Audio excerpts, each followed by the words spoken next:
K-pop Demon Hunters is coming back, and it's not what you think. Part 2 isn't just a continuation, it's a reveal of everything the first movie was hiding. In this video, we'll break down the clues, theories, and secret setups that point to what's really coming next for the Demon Hunters. Because the biggest question now isn't when it's coming, it's why this sequel had to happen. Demon Hunters didn't just drop, it detonated. Over 236 million views, chart-topping soundtracks, and Netflix's servers probably crying for help. Naturally, Sony and Netflix saw those numbers and said, yep, we're milking this. So now we've got sequels, spin-offs, maybe even live stage shows. Because if you can sell demons and dance moves, why stop? At the end of part 1, the girls technically won, you know, the classic, seal the demons underground and call it a day kind of victory. But come on, when has that ever worked in anime history? That was never the end, just the awkward silence before the next round of trauma. Because somewhere down there, those demons are still alive, waiting, watching, and probably gossiping through the cracks like evil neighbors who never moved out. But here's the plot twist no one saw coming. Not all of them were banished. One stayed behind. Jinu. Sure, his body's gone, but his spirit? Oh, that thing refused to clock out.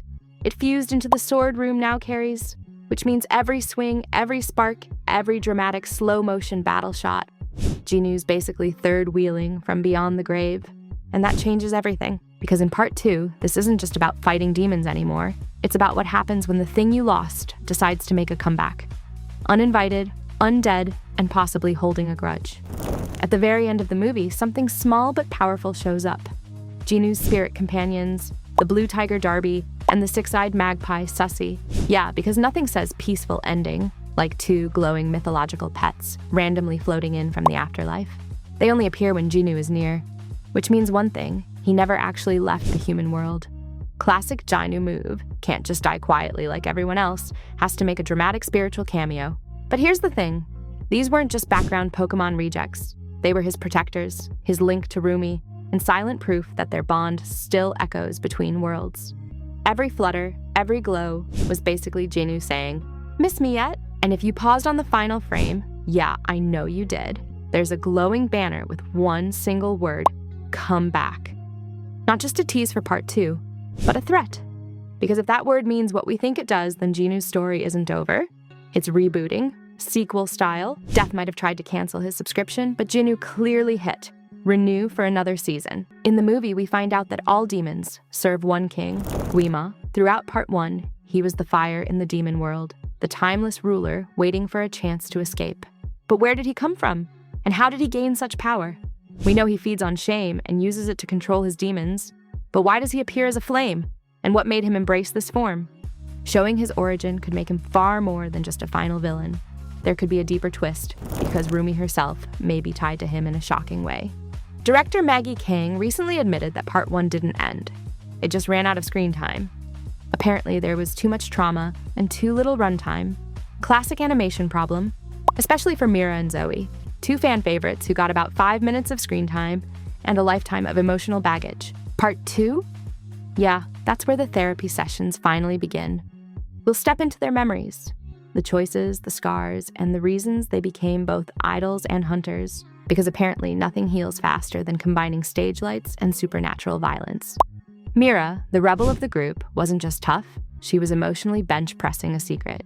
Every smirk, every fiery punch was less girl power and more please don't make me feel things. Zoe, on the other hand, carried her silence like an accessory. Korean by blood, American by upbringing. She lived like a ghost, stuck buffering between two cultures. Her lyrics weren't songs. They were open letters to a home she couldn't quite Google map.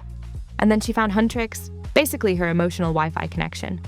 But even with all that, Rumi's story still feels unfinished. We know about her mom's sacrifice, sure, but her father, still locked in the plot basement. And those markings on her skin, they don't just tell a story of power, but of love, and what happens when a hunter falls for the one thing she's supposed to destroy. Because of course nothing says great career move like dating the enemy. And just when you think you've pieced it all together, this brings us to the question of who exactly was Rumi's father. So we all know Rumi's family tree is basically a who's who of supernatural chaos. A demon dad, a hunter mom, and enough generational trauma to fund 3 Netflix seasons. That's why she's got those glowing body markings while still fighting demons. Because nothing says identity crisis, like punching your own relatives. But her demon side isn't just spicy, it's nuclear. When she screams, the entire barrier between the demon and human worlds shakes. Hunters spent decades building that wall, and Rumi just yelled it into submission. Girl's basically a one-woman natural disaster. Even her Aunt Celine, who's supposed to be this big-time demon tamer, is like, yeah, no, I'm good. She tries to suppress Rumi's demon side, but clearly that went as well as putting tape on a volcano. And here's where it gets juicier than a K-drama finale. Guima, the all-powerful ruler of every demon in existence, can control everyone. Except Rumi. Oh, you mean the only demon he can't control just happens to look like him and has his power? Yeah, totally coincidence. Maybe that's because she's actually his real daughter, which explains why she can resist his voice. You know, like every teenager ignoring their dad mid-lecture. And if you think that's too far-fetched, just look at her hair. It's the same color as Guima's purple flame. Like, who needs a paternity test when your hair literally glows daddy issues violet? So now the question is, if she really is his daughter, could Rumi one day become the queen of the demons herself? Because if so, congratulations. We're about to watch the world's most awkward family reunion. Also, we'll have to talk about K-pop demon hunters past, because apparently saving the world once isn't enough. You have to do it every generation with perfect choreography and glowing eyeliner. The first movie hinted that there were previous generations of hunters, idols from the 80s, 90s, maybe even the disco era, still fighting demons in high heels and auto-tune. We saw little flashes of them adapting their music to the times, but never got their full story. Which is a shame, because who wouldn't want to see a demon-slaying girl group dropkick evil to a synth pop beat? Part 2 might finally pull back the curtain, probably through Celine, who, surprise, surprise, used to be one of those hunters herself.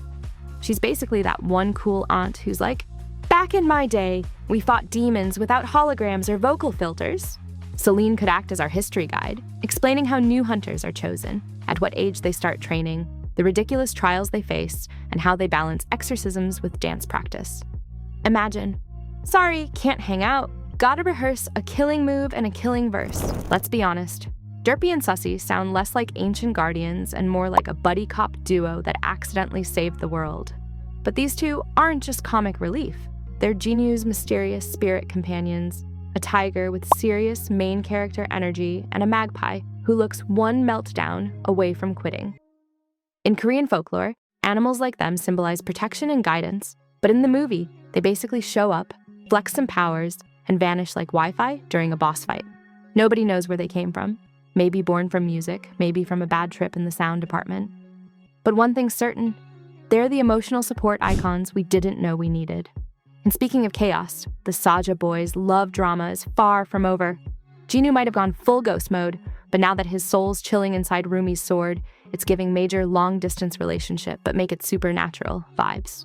Their story mirrors her parents, you know, the demon and hunter who fell in love and ruined two worlds in the process. So yeah, part 2 might just bring romance, heartbreak, and a tiger-magpie duo who deserve their own spin-off. Because if anyone's stealing the spotlight this time, it's definitely not the humans. Part 2 is already confirmed, and rumor has it, Huntrix might actually step out of the screen for real concerts. Because why watch your favorite demon idols when you can buy tickets to them?